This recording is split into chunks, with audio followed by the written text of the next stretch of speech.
प्रत्याशी की घोषणा की है। नकुलनाथ ने छिंदवाड़ा जिले के तीसरे प्रत्याशी की घोषणा की। विधायक नीलेश उइके को पांढुर्ना से कांग्रेस का प्रत्याशी उन्होंने बताया है। इसके पहले 2 सीटों पर भी उन्होंने नाम बताया था।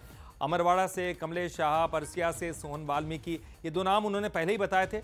अभी आधिकारिक रूप से नामों की घोषणा नहीं हुई है, लेकिन मंच पर से जो है ये घोषणा उन्होंने कर दी है। तो पांढुर्ना से नीलेश उइके प्रत्याशी होंगे। सांसद नकुलनाथ जो कि मंच पर से ये घोषणा करते हुए दिखाई दिए।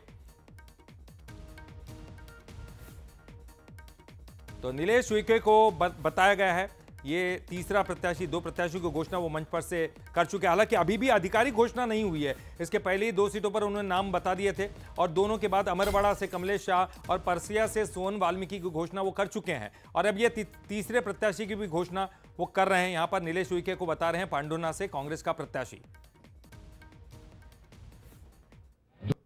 विधानसभा प्रत्याशी मेरे छोटे भाई दोबारा नीलेश उइके रहेंगे।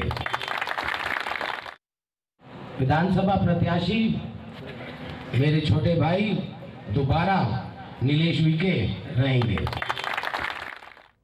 और इस पर ज्यादा जानकारी के लिए हम सीधे रुख करेंगे महाकौशल के हमारे ब्यूरो चीफ निशांत बिसिन का।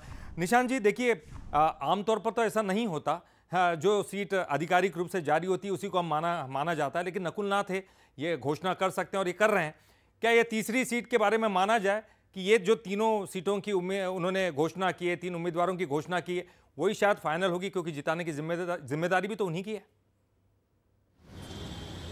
बिल्कुल बिल्कुल ललित जी, इस वक्त छिंदवाड़ा एक अलग ही तरह के राजनीतिक लड़ाई का गवाह बन रहा है और हम देख पा रहे हैं कि जिस अंदाज में आमतौर पर ये नकुलनाथ की शैली नहीं है, लेकिन वो जिस आक्रामक अंदाज में छिंदवाड़ा की कमान संभाले हुए हैं, इससे बिल्कुल क्लियर है कि उनके कंधों पर 7 सीटों को जिताने की जिम्मेदारी सौंप दी गई है। और सबसे पहले उन्होंने 3 अक्टूबर को कमलनाथ के नाम का ऐलान किया था कि वो छिंदवाड़ा के कैंडिडेट होंगे। उसके बाद कल उन्होंने परासिया और अमरवाड़ा सीट के कैंडिडेट्स का नाम घोषित किया और अब आज पांढुर्ना से युवा विधायक सुनील उइके को एक बार माफ़ कीजिएगा नीलेश उइके को एक बार फिर टिकट देने की बात उन्होंने कही है।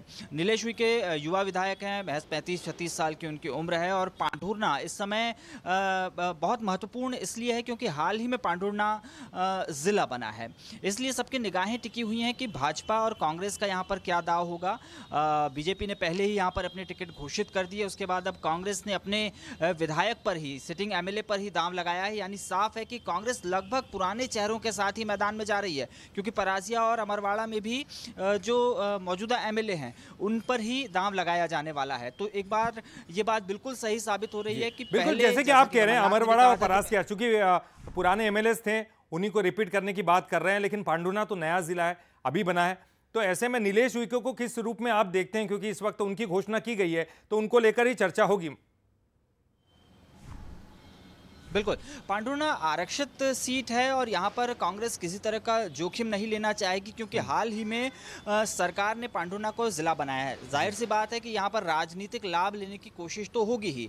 पांढुर्ना जो जिला बना है उसमें पांढुर्ना और सौंसर भी शामिल है। हालांकि सौंसर में अभी कांग्रेस ने अपना प्रत्याशी नहीं दिया है, लेकिन जैसा कि हम शुरू से ये बात कहते आए हैं कि कांग्रेस 7 सीटों पर लगभग अपने पुराने एमएलए ही रिपीट करने जा रही है। एक उम्मीदवार तो खुद कमलनाथ है, इसके अलावा 6 विधायक।